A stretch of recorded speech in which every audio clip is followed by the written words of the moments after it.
मैं रोशन रतूड़ी। जब सवाल होता है मेरे उत्तराखंडी होटलेस भाइयों का, तो ऑफकोर्स गुस्सा आना भी जरूरी है। अगर कोई महिला इस तरह से जो उत्तराखंड से प्यार करता है वो शेयर कीजिएगा, क्योंकि मैं उस बहन को करारा जवाब देने जा रहा हूं। कोई अनीसा रांगड़ है, कोई सिंगर है, उसकी मां ने जिस तरीके से अशब्द और अभद्र टिप्पणी का उपयोग करके मेरी समस्त उत्तराखंडी माताओं बहनों नारी शक्ति का जो अपमान किया है, उसके लिए उसे तो खैर माफ नहीं कर सकते, लेकिन ऐसे लोगों का समाज में रहना बहुत ही खतरनाक साबित हो सकता है। जिस तरीके से अनीता रांगड़ जो सिंगर है, उसकी मां जिस तरीके से शब्दों का जो उपयोग कर रही थी और बगल में उसके पति बैठा हुआ, उसका पति अनीसा रांगड़ का पिता जो बैठा हुआ था, जो कैसे कैसे शब्दों का उपयोग कर रहा था। और पहली बात तो अनीता रांगड़ की मां को कपड़े पहनने का तमीज नहीं है। एक महिला जब फेसबुक लाइव आती है तो कम से कम आपको अपना उत्तराखंड संस्कार को जीवित रखना चाहिए। आपके गले में ना आपका कोई दुपट्टा है, ना कोई पल्लू है, ना कुछ है। मैंने देखा उसको, मेरे पास बहुत सारे लोगों ने जो है मेरे को वीडियो भेजा और उन्होंने मुझे कहा कि आप इसके बारे में बात करें। और यहाँ पे आपने जिस तरीके से हमारे दम पे होटलियर्स किसी नेता या किसी की देन नहीं है, और आपने होटलियर्स को समझ क्या रखा है। होटलियर्स हमारे उत्तराखंड की आन बान, पता है कितने सारे उत्तराखंड जो भाई बहन हैं आर्मी में भी है। और अनीता रांगड़ की मां, आपको ये शोभा, ये आपको कैसे पता है कि लोग मुजफ्फरनगर जाते हैं?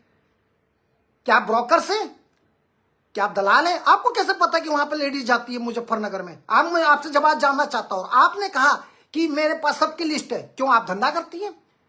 आपने कहा कि मेरे पास तमाम उन लोगों की लिस्ट है जो मुजफ्फरनगर जाती है। अगर वाक्य में आप एक नारी हैं और आपके रगों में लाल खून है तो प्रमाणित कीजिए, आपने किसको देखा जाते हुए?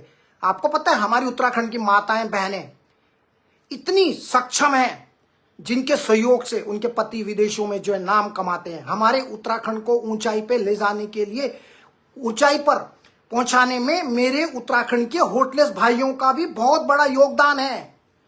और सिंगर्स, तुम जैसे सिंगर्स को बनाने वाले भी मेरे उत्तराखंड के भाई बहन हैं। आप किसी भी दुनिया में देख लीजिए, उत्तराखंड में एक मिनी जापान है, किसके वजह से? होटलियर की वजह से। उत्तराखंड में एक मिनी मस्कट है, किसके वजह से? होटलियर के वजह से। उत्तराखंड में एक मिनी दुबई है, किसके वजह से? होटलियर के वजह से। होटलियर्स होटलियर जो होते हैं ना, इट्स नॉट वेरी इजी। ये भी एमबीबीएस की डिग्री की तरह होता है। एक होटलियर्स वाला भी 3 साल, 3.5, 4 साल का होटल मैनेजमेंट करता है। ऐसा नहीं है जैसे आप लोग समझते कि खेल है। और आपने कैसे कह दिया? आपको केशव पवार ने अगर आपको बेटी का नाम लिया तो आप कह सकती हैं। अगर पर्सनली कोई व्यक्ति आपकी बेटी पे कोई अटैक कर रहा है या कोई आपका नाम, आपकी बेटी का नाम लिया है, तो आप पुलिस में जाके उसकी रिपोर्ट कीजिए। आपको किसने हक दिया कि आप मेरे उत्तराखंड की मां बहनों के लिए अशब्द कहें और उल्टा सुल्टा बोले? किसने हक दिया आपको? मैं जानना चाहता हूं। अनीता रांगड़, तुमको सिंगर बनाने वाले उत्तराखंड, तुमको आगे तक पहुंचाने वाले होटलियर्स, तुमको और आगे विदेशों में ले जाने वाले होटलियर्स, तुम्हारी हैसियत क्या है?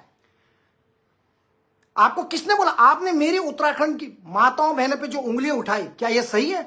आपने कैसे कह दिया कि लोग बाहर रहते कि वो भांडे मठाने जाते हैं? क्या तुम अपने घर में भांडे नहीं मठाते? जिस तरीके से चाहे प्रधानमंत्री और राष्ट्रपति जो टॉयलेट में जाता है ना, पोटी करके आता है, खुद धोता है ना, तो आपको एक समझने वाले का इशारा काफी जो मैं बोल रहा हूं। भांडे धोना कोई बुरी बात है? हमारे मोदी जी चाय बना के देश के सबसे बड़े, आज दुनिया के नंबर 1 लीडर में गिने जाते हैं। मोदी जी गिने जाते हैं चाय वाला, राइट?